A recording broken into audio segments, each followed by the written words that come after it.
बहा गोमाखो बनसु आरो बिएसइउ बा एबसुआ जे बिथांमोना थारैनो प्रटेक्सन होनांगौ आं बारे बारे दाख्लै बुंदों बिटिसिनि दुलाराय बर' फरायसा आफादा मा खालामनानै दङ लोगोसे बनसु आफादा मा खालामनानै दङ जे एसटि डिमान्ड खालामग्राफोरनि सायाव मानो हेंथा बाथ्रा बुंनो हायाखै बे बाथ्राखौ आं बुङाखै सासे बर'नि सासे सोद्रोमाया बुंदों बा दैदेनगिरिया बुंदों स' नोंथांमोना बेफोर गासै भिडिअ क्लिपखौ नायनानै लाग्रो आरो खोनासंनानै लाग्रो। खुलुमबाय रायजो राजानिसिम आं फंनैसो बाथ्रा बुंनो फैदों खारन बाथ्राया बेनो जोबोद दुखु गोनां बाथ्रा नुनो मोनदों बहा गोमाखो बनसु आरो बिएसइउ बा एबसुआ जे बिथांमोना थारैनो प्रटेक्सन होनांगौ आं बारे बारे दाख्लै बुंदों बिटिसिनि ओनसोलाव जे 6 शिड्युल थाखानाय ट्राइबेल ब्लक एरिया बे एसटि नङा tribal block area including 6 शिड्युल area आरो माखासे दंबावो प्रटोकल दं मा हिसाबै दिनै जोंनि बर' माहारि जाथाय माहारि संगठन थासेयावबो दिनै मारै बिटिसि एरियायाव मैयासो दुखु गोनां बाथ्रा नुनो मोनदों जिहेतु आदिबासिया फुरा एसटि डिमान्ड खालामनानै जोंनावसो जों खालि बिटिसि एरियाखौ टारगेट खालामो राजबंशी आरो आदिबासि मोननै जनगोष्ठिया डेट मिन्स बा साननानै लादों होनबा बेसेबां जोंनि थाखाय हेंथा जागासिनो दङ दा ओंखायनो जों एथ' सस्था साननो नाङा जे क्राइटेरिया मिलाया मिलाया बे खोथाखौ नङा दा मालाबाबो दा सान खारन मोनसे गिथावना थासारि फैबाय खारन दगमग जागासिनो सरकाराबो खिन्थु सानगासिनोसो दं हेमन्त बिश्व शर्मानि खर'खौ बारा हमना माथाया थिग गैला बेहाबो ना ओरै जुबिन गार्डनि केसखौ लानानै नाख्रेबनाय खिन्थु अंकआ मिलाया ओरै बैसोरखौ होनानै एसटि मोननानै जुदि बेहा देरहानाय बायदि कन्डिसन बे डाइरेक्ट अमित शाहखौ लोगो हमनानै बे एसटिखौ होगारगोन बेखौ सानना ला खारन बिजेपिखौ खुनु भरसा खालामजाया बिजेपिया मालाबाबो संबिधान कनस्टिटिउसनाल नायग्रा पार्टी नङा जेखौ गोसो बेखौ मावो जिहेतु बिसोरनाव सेन्ट्रेलाव दा सरकार दं अंकआ मिलाया बायदि मोनब्ला बिसोर थल्ल' हगारगोन एसटि खालामनानै होमबा नों थाखानाय एसटि एक्जिस्टिंआ मा जागोन थाखानाय एसटिफ्रा बेखौ सानना ला ओंखायनो दुखु गोनां बाथ्राया बेखौ बुंदों बर' माहारिनि माखासे संगठन लिडारफ्रा थासेयावबो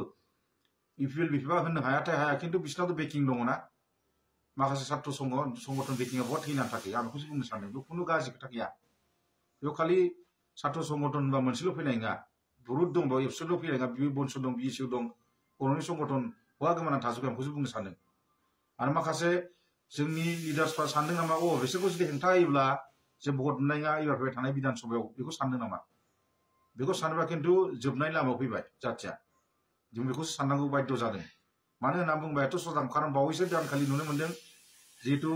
असम गण परिषदनि प्रेसिडेन्टआ अर्थात एग्रिकालचार मिनिस्टार अतुल बरा बिथाङाबो बुंदों ट्राइबेलखौ स्ट्रंलि जिहेतु 6टा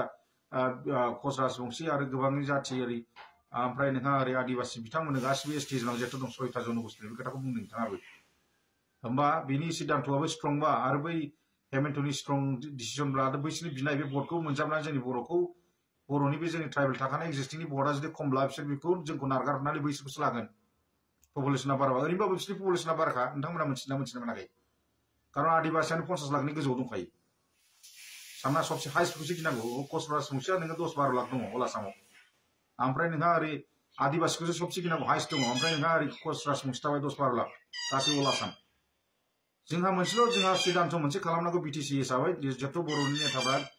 बेखौल' बुंनो सानदों आं खावलायनो सानदों 6 शिड्युल एरियायाव जोंनाव प्रटेक्सन खालामनो मोना नोंसोर जोंहा मोनसे प्रटोकल दं नोंसोर बबाव डिमान्ड खालामो बिसोर बिथांमोना खालि टारगेट बानायगासिनो दं नामा बोरै कमिउनिप्लेस खालामनो थाखाय बिटिसिखौल' टारगेट खालामगासिनो दङ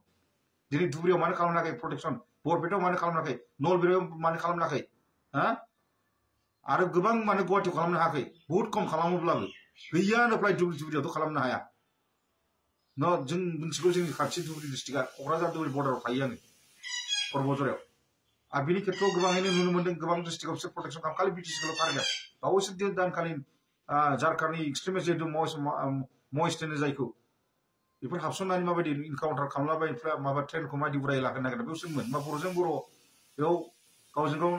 पलिटिकेलनि खोथा लबालब लालायबाय थानोसै लाजिनो रोंला नामा दा ओंखायनो जातिया सानदों मोनसेल' खोथा सिद्धान्त जुदि थांनानै थानोबा इउनियन बि नङाबा आलादा रायजो आं खिन्थु बेखौल' बुंनो सानदों